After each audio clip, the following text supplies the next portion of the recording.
Ayan. Nakita nyo? O, ayan. Binayaran niya gamit ang kanyang credit card. Okay? Yung asawa, yung anak ni Tulfo, na representante ng ACT Party List. Yan po ay sa bar sa Las Vegas, Nevada, noong December, I think 30, I'm not sure kung 29, 30, 31. Basta New Year yan, mga papalaga. Pa-celebrate ng New Year. At, wait a minute. Ngayon, ito, ini-screenshot natin, mga kababayan, ang pinirmahan niya ay worth how much? Here we go. Okay. Nakita niyo ba yan? Okay, lakihan natin. Nakita niyo ba kung magkano yan? Okay, yung resibo na yan, screenshot nyo na. Pumunta sila sa kasama yung kanyang kapatid, yung anak ni Tulfo na lumalaylay na yung suso, parang abot hanggang lupa, 'di ba? Kung makapag-flex sila ng kanilang mga mamahaling bagay. So ito muna tayo, ibalik natin ang isang video, this one. Ulitin ko ha. Okay.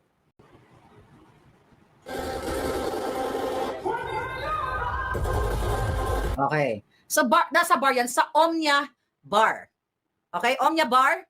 Ngayon mga kababayan, pumunta sila sa Omnia Bar sa Las Vegas. Kung mapapansin niyo, ang pinirmahan niya dyan, ang binayaran niya sa isang gabi ay 42, ayan na, nakita niyo, 42,000, teka, pinalakayan ko yan. Ito. 42,000 sa isang $605. Nakita niyo? Remove ko lang. Ito yan, yung pinirmahan niya. Nakita niyo? $42,605 sa isang gabi lang. Sa isang bar lang. Then another night, mga kababayan, here we go. Yan naman. Sa Omnia Bar. Ayan, uminom ng alak. Okay, ayan yung kapatid niya. Okay, kapatid niya, yan, nakita ninyo? Nasa Omnia Bar sila. Umiinom ng pagkalaki-laking alak at ang pinirmahan niya dyan, mga palangga, andyan din yung si Tungol. Ayan o, andyan din o, sino yung mga yan?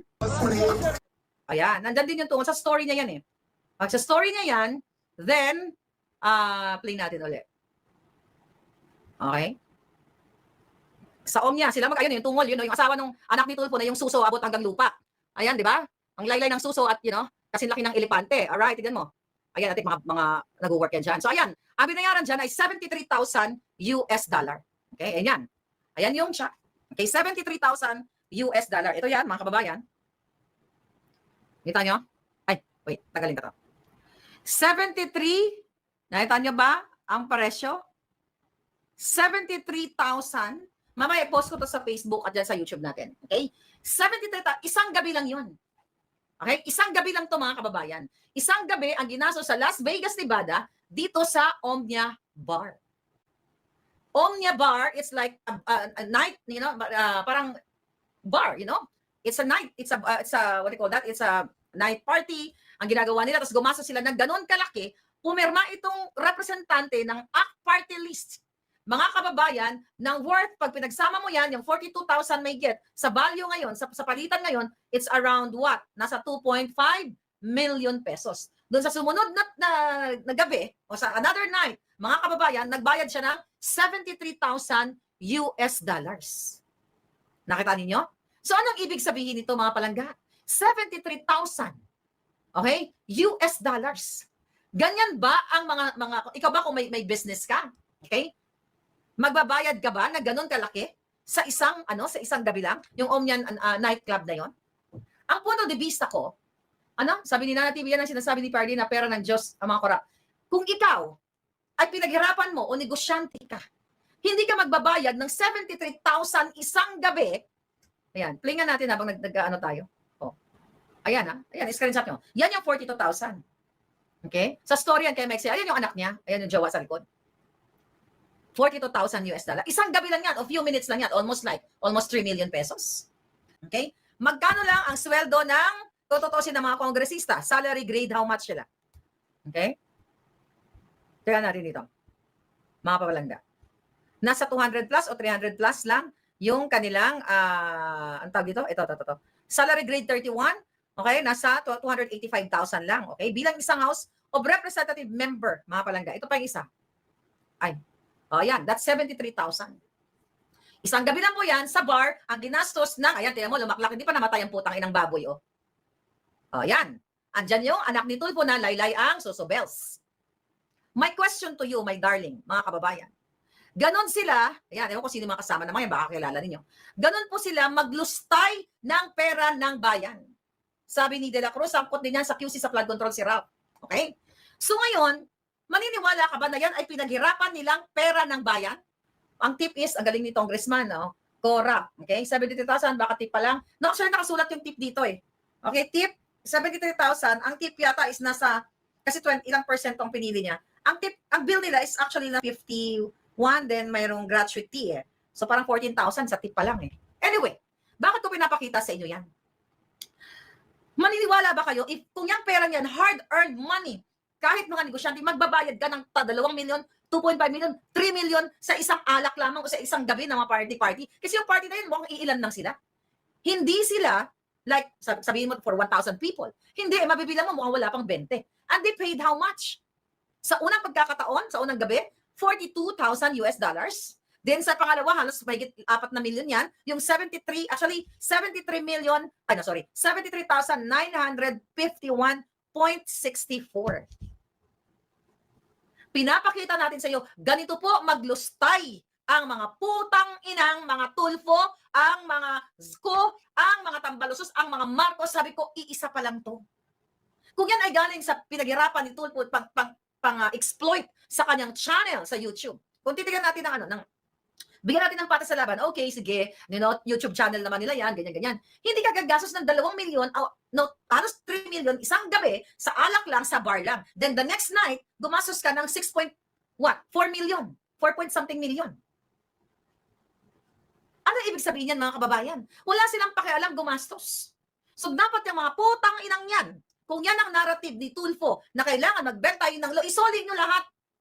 Yung pera dyan sa party list na yan. Saan ang galing yung pinangbayad ng bar nitong si Ralph? Pera ba yan ng bayan? Kasi wala siyang pakundangan eh. Perma lang siya. Ayan, may pangalan actually ito ng kanyang credit card. Ayan, no? Ang credit card, Master, Tulfo Ralph Wendell. Ayan. Nakita nyo? Ayan. Binayaran niya gamit ang kanyang credit card. Okay, 42,605. Sa isang anuhan lang. Tsaka kung mapapansin mo, okay, yung mga ganyan, para ka lang, di ba tayo, pag pumunta tayo sa bar, bibili ka ng alak, whatever, ganyan-ganyan, pipirma ka right there during that night. Kapag pumasok ka lang din sa bar na yan, nung gabing yan, kasi gusto mo lang uminom ng margarita or something, then you pay your bill. Ito, ganon din. Pero malakihan, kasi kung yan ay pinlano na event, pinlano, hindi ka bibigyan ng tab, you know what I mean? Yung ganon, yung bill na, rather, and then magano ka, prepaid na yan. Ibig sabihin, nakapagbayad ka na-arrange mo na, gonna have party, group for 50 people or 100 people, di ba, hingan ka ng down payment yan eh. Di ba, kung yan ay party, like ako, nag-event kami, nagpa-party kami sa hotel. So, bago ibigay sa amin yung venue, mag-party kami, you have to pay certain amount, alright? Like 50% of the total cost. Pero dito sa nakikita ninyo, mga kababayan, like parang pumasok lang sila dyan, na isang gabi gumastos, I don't know, anong binili nila sa 73,000, di ba? Sa 42,000 US dollars. Tapos pinirmahan lang ng ganyan, para ka lang nag-sign ng bill na 42 dollars. Saan nagaling ang pera ng mga hayop na ito? Kaya kawawa kayo. Kaya kung gusto nyong i-bend ang law, dahil sabi naman ni Eric Sylvester na sometimes for humanitarian reason, we have to bend the law. Then you gurgur all of them. Because we have to bend the law, gurgurin natin silang lahat. Kasi for humanitarian reason, para mapagbayad natin yung mga putang inang ito sa inyong lahat, ng mga binaha, ng mga nahirapan, ng mga biktima ng pulburon and everything, di gurgurin na natin silang lahat. Kasi we have to bend the law.